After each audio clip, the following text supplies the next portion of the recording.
Thank you very much. Your Excellencies, the visiting presidents and their spouses, Your Excellency, the Vice President, Yemi Oshubanjo, wives of the President and the Vice President, representatives of the heads of state and governments, the Senate President, Speaker, House of Representatives, Acting Chief Justice of the Federation, members of the National Assembly, former governors and party leaders, members of the Diplomatic Corps, service chiefs, Inspector General of Police, and other heads of security organizations, APC party faithfuls and stalwarts, senior government officials, distinguished invited guests, ladies and gentlemen. All praise is due to God Almighty, who spared our lives to be present at this occasion. We give thanks also that the democratic process has been further entrenched and strengthened. Nearly 20 years ago, a democratically elected government took over from the military in a historic transfer of political power for our country. Today, we are privileged to mark the longest period of unbroken democratic leadership and peaceful transfer of power from one democratically elected government to another in Nigeria.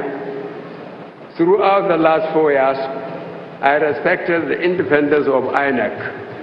I ensured that INEC got all the resources it needed for independent and impartial management of elections in the country.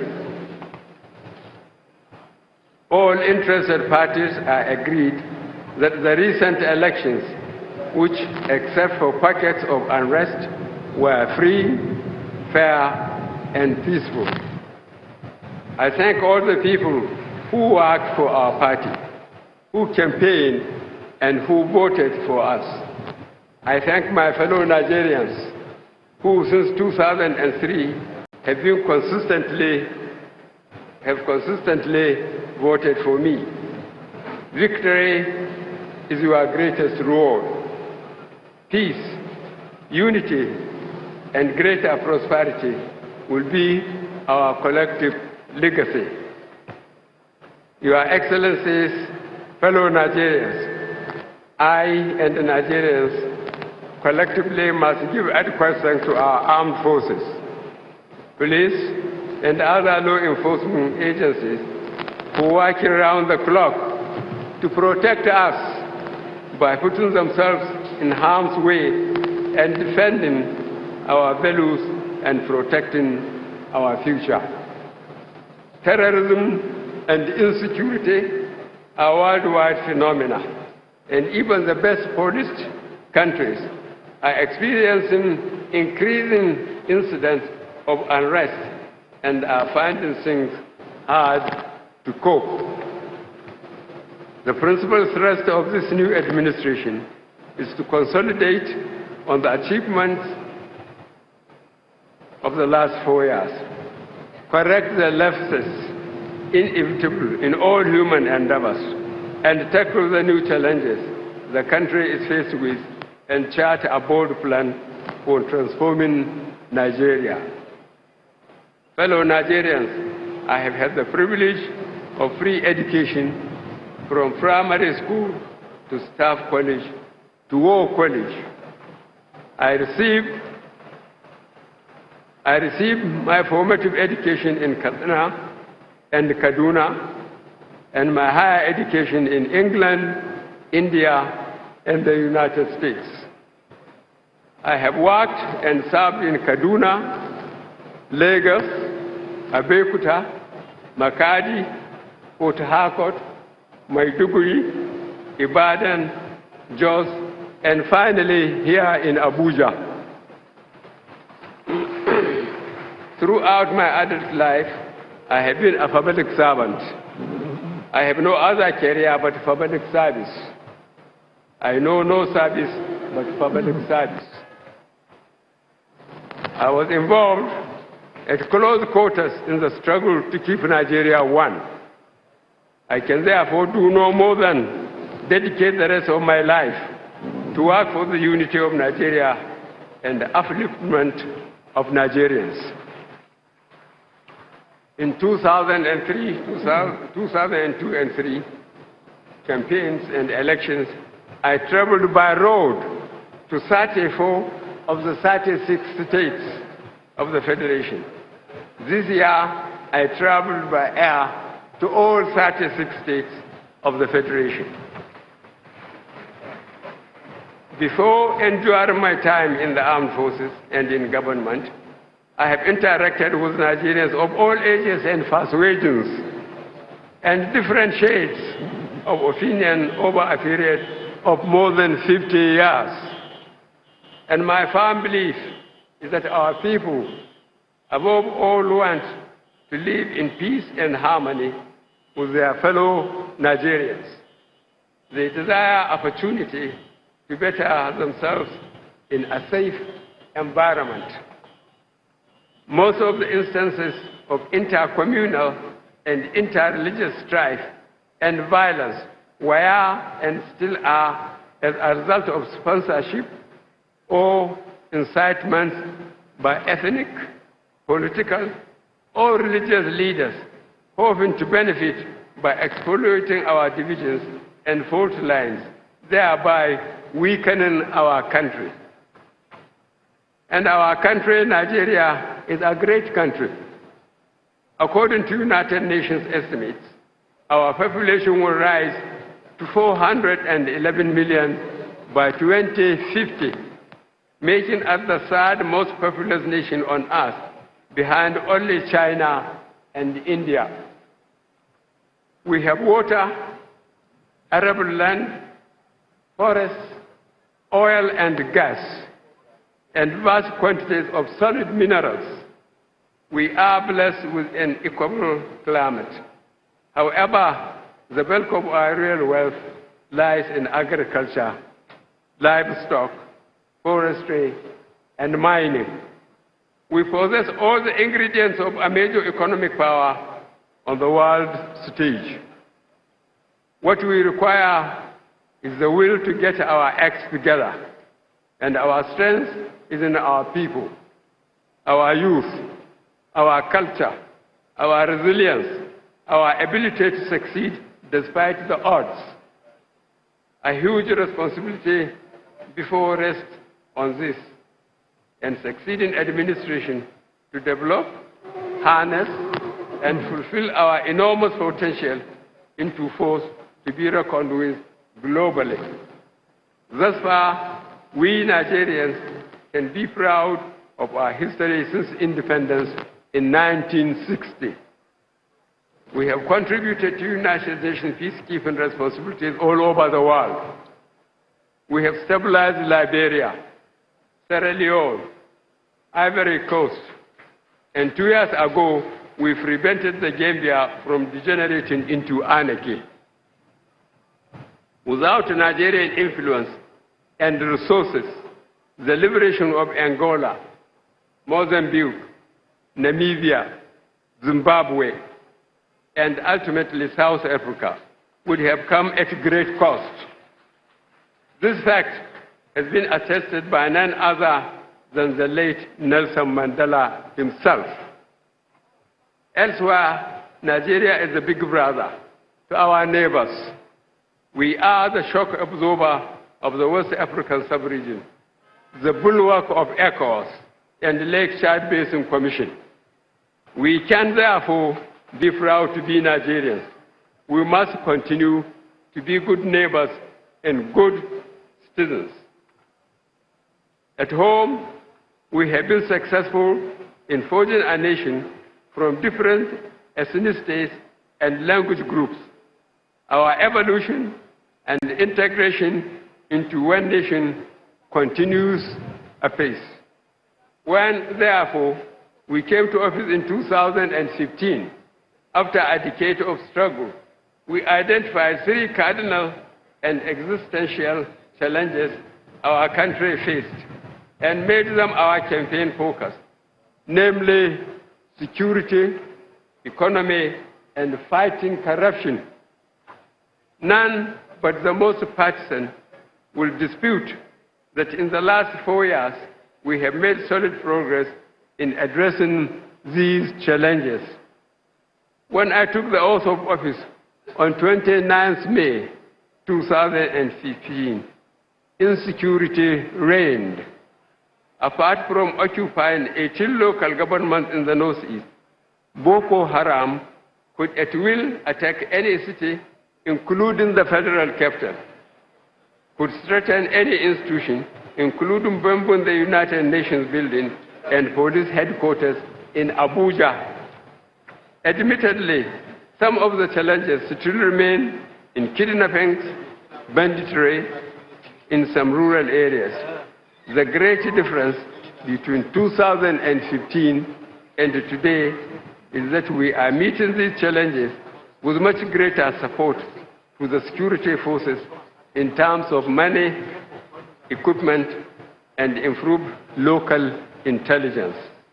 We are meeting these challenges with superior strategy, firepower, and resolve.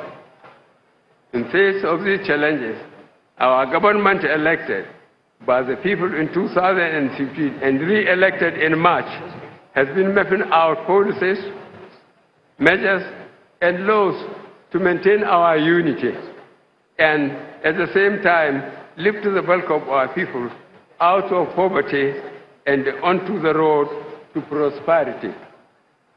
This task is by no means unattainable.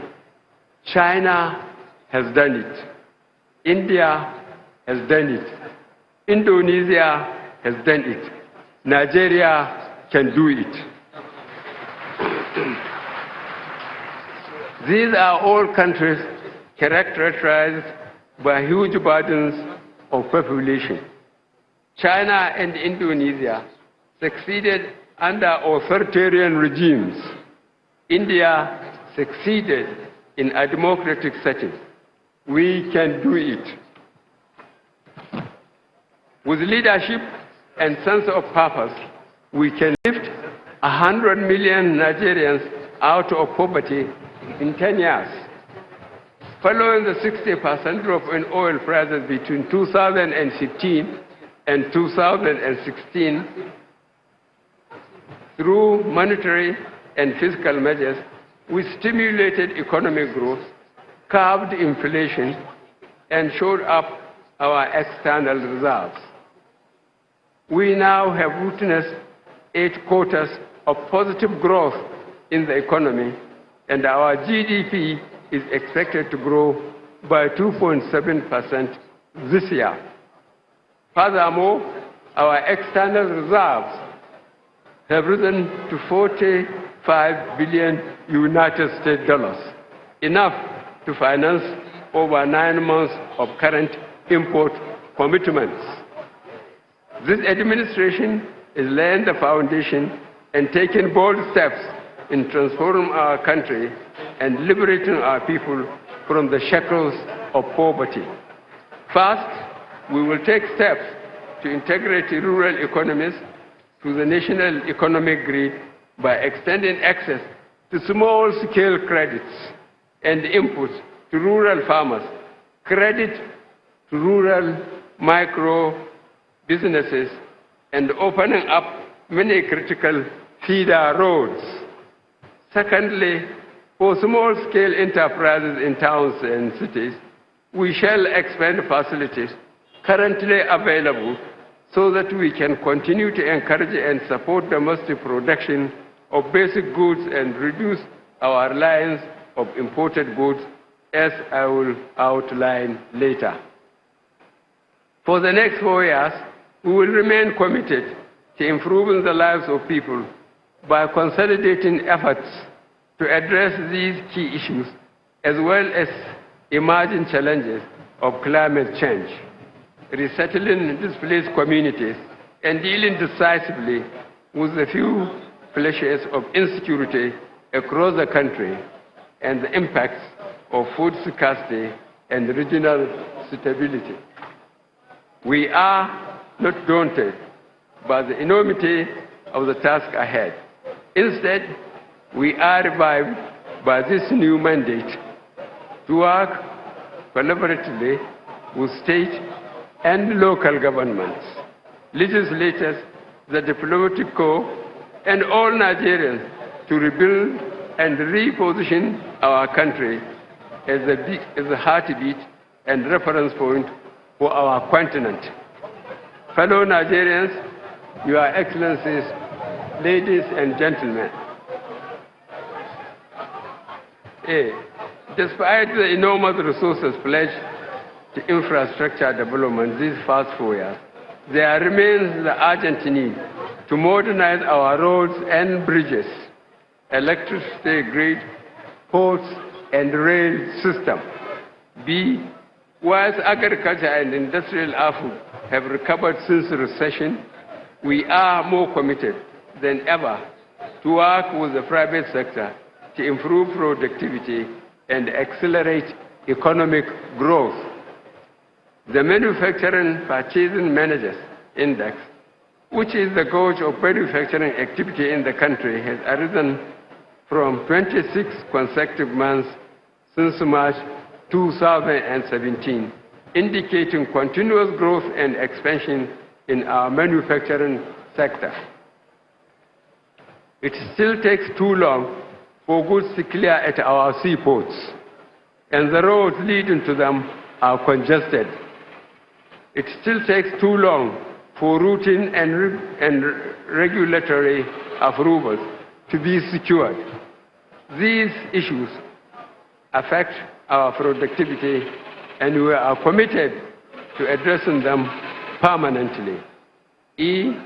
Our government will continue to reduce social and economic inequality through targeted social investment programs, education, technology, and improved information.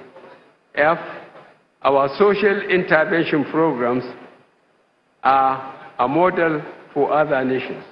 Together with state governments, we provide millions of school children with meals in primary schools, microloans to traders and entrepreneurs, skills and knowledge acquisition support to graduates, and of course, conditional cash transfers to the poorest and most vulnerable in our society. A database of poor and vulnerable households is being carefully built based on age, gender, disability, educational levels, for proper planning in this administration's war against poverty. A database of unemployed but qualified youth has also been developed under the National Social Investment Program, which can be used by the public and private sectors for recruitment purposes. Cumulatively, nearly 2 million beneficiaries have received aid under this program, apart from Anchor's Borrowers Program and School Feeding Initiative, each reaching 2 million recipients. And we will do more, much more. Fellow Nigerians, Your Excellencies, ladies and gentlemen, we know that there exists a strong correlation between economic inequality and insecurity. When economic inequality rises, insecurity rises. But when we actively reduce inequality through investments in social and hard infrastructure, insecurity reduces. The disturbing increase in rates of kidnapping, banditry, and other criminal activities can be attributed to the decades of neglect and corruption in social investment, infrastructure development, education, and healthcare. This issue is further compounded by the impact of our changing climate and ecology.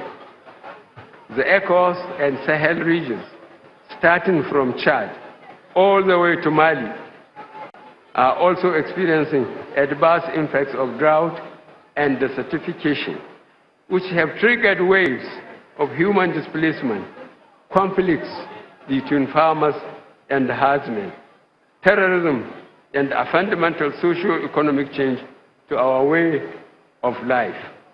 These issues are regional and not unique to Nigeria alone. The problems call for increased regional and international cooperation in developing a sustainable solution. As chairman of ECOWAS, I will be hosting a regional security summit of heads of states in the Sahel to develop a joint strategy to continue our efforts in addressing these issues.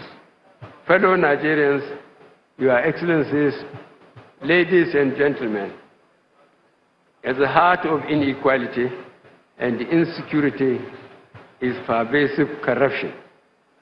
When we took office, we realized if we fight corruption, corruption will fight back. And we have seen this at all levels. For Nigeria to progress, a collective resolution to address corruption and foster broad-based prosperity is required to create a country that is not only for a few privileged, but for all Nigerians. This charge is not only to civil servants, ministers, legislators, and state government functionaries, but also to corporate leaders. We shall make greater investments in our rural economies. We shall aggressively source locally our raw materials. We have incentives for investments specifically made in rural communities. However, nationwide development cannot occur from Abuja alone. It must occur at states, and government cannot do it alone. I therefore implore all state governments, especially those with large rural communities, to aggressively solicit investments in your states. Invest in developing human capital, reducing bureaucracy and corruption, hosting and attending investment summits, and improving the ease of doing business. At this point, I would like to express my sincere gratitude to the entrepreneurs, investors, and venture capitalists who have built or are building agro-processing projects, petrochemical plants, crude oil and solid mineral refineries, energy exploration, software development projects, telecom infrastructure, health, education, and manufacturing projects, and the like, across our country. I would like to make special mention to promoters of our small businesses that are proudly making goods and services for export and for local consumption. The Nigerian economy rises and falls on the strength of your investments and productivity. We will continue to listen to your ideas and plans, not just about how we can secure more investment, but how your plans can help create more equitable economy. I also thank the labor unions, farmer groups, and associations, organized private sector, and the civil society organizations for their support and cooperation with our government these last 4 years. We will continue to count on your support, guidance, and understanding during the next 4 years. I especially thank our traditional leaders and congratulate re-elected and newly elected state governors and members of the National Assembly. Our government will continue to count on your support so that we can together move our country forward. Fellow Nigerians, Your Highnesses, Your Excellencies, ladies and gentlemen, Despite these challenges over the last 4 years, my optimism about Nigeria's future is unshakable, and Nigeria's role in the world as an emerging economic force is without doubt. Over the next 4 years, we are committed to assembling a strong team of Nigerians and allies to implement our transformative plans and proposals. A, we will see significant focus, resource, and, where necessary, reform in tertiary and technical education to reposition Nigeria's workforce for the modern technological age.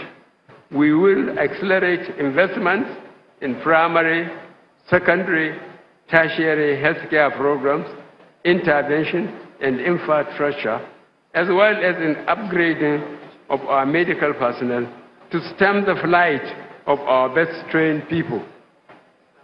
On food security, our farmers have made great strides in local production of rice, maize, cassava, poultry, fertilizer, fisheries, and system. We remain resolute in supporting private sector in emphasizing backward integration and export expansion plans.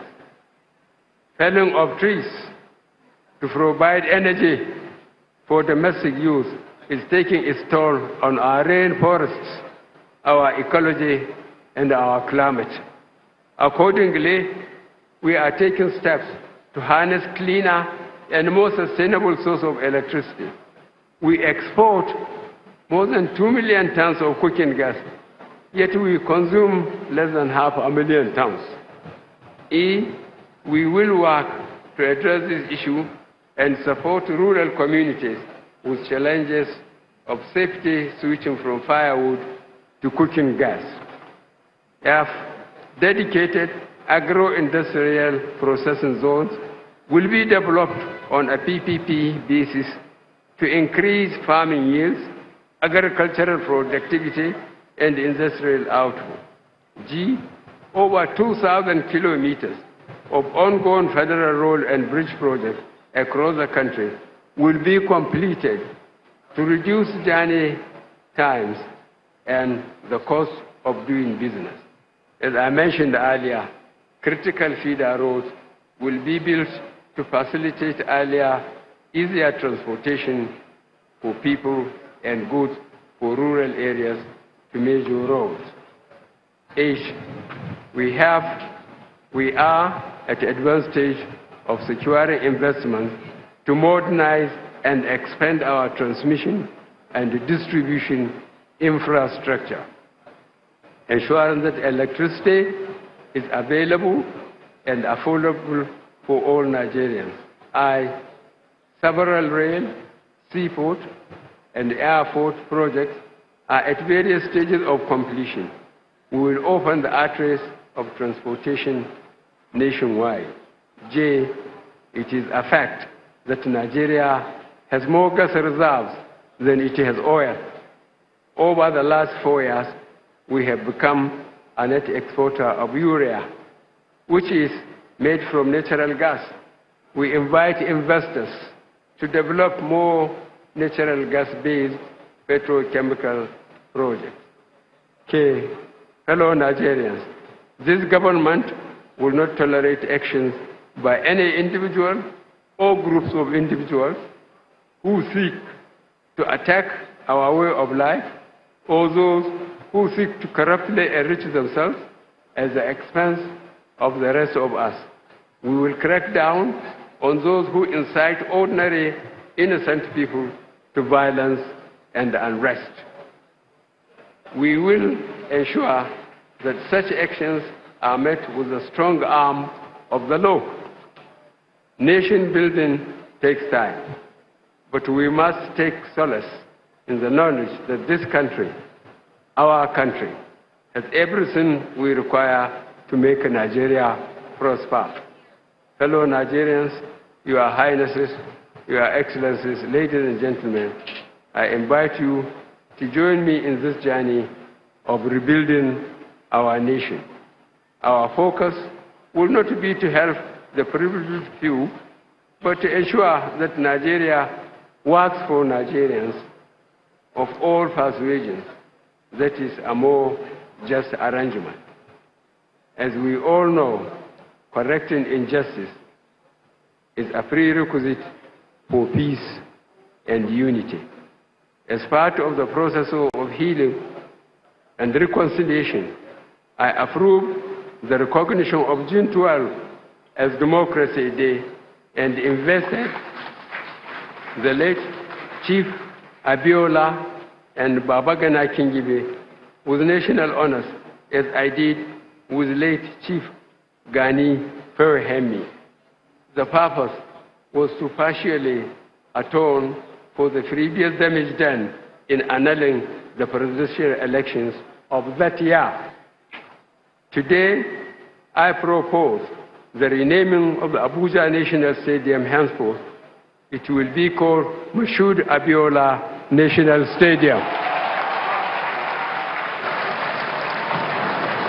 In my first term, we put Nigeria back on its feet. We are working again despite a difficult environment in oil on which we depend too much for our export.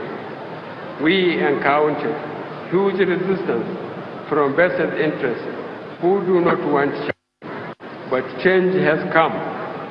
We now must move to the next level.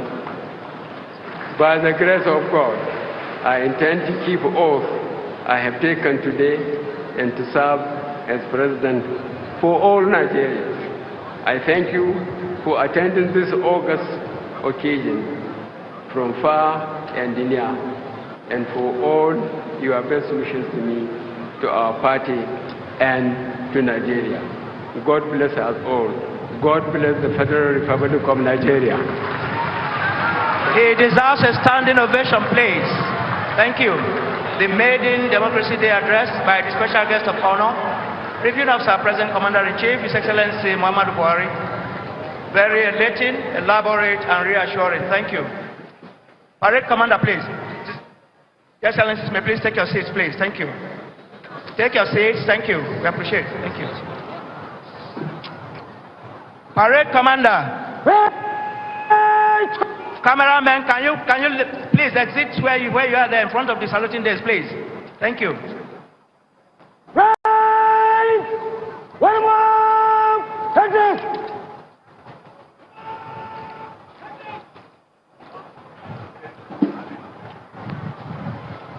Please pass the chair to the special guest of honor, His Excellency Muhammadu Buhari, Grand Commander, Federal Republic, President, Commander-in-Chief of the Armed Forces, Federal Republic of Nigeria.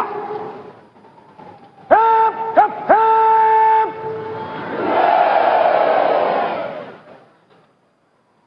Hep, hep, hep.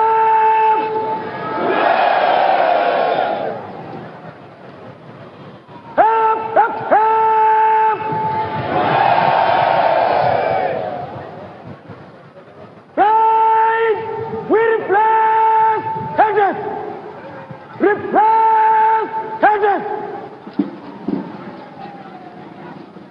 Shortly, we're going to have the national anthem. Please, we are all expected to rise. Officers and warrant officers in uniform, should please salute. Thank you. Shout out!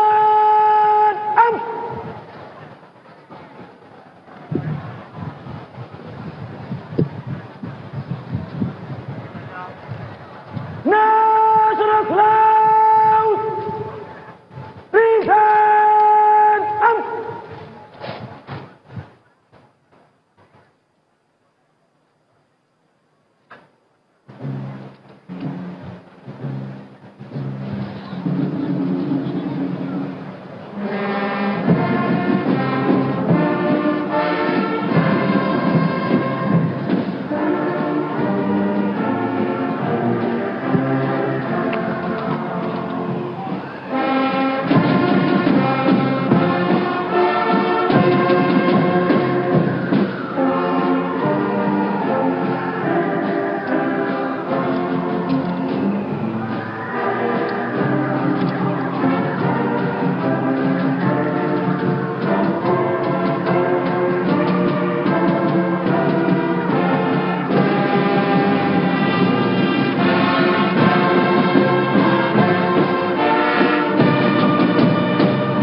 Your Excellencies, may please take your seats. Thank you.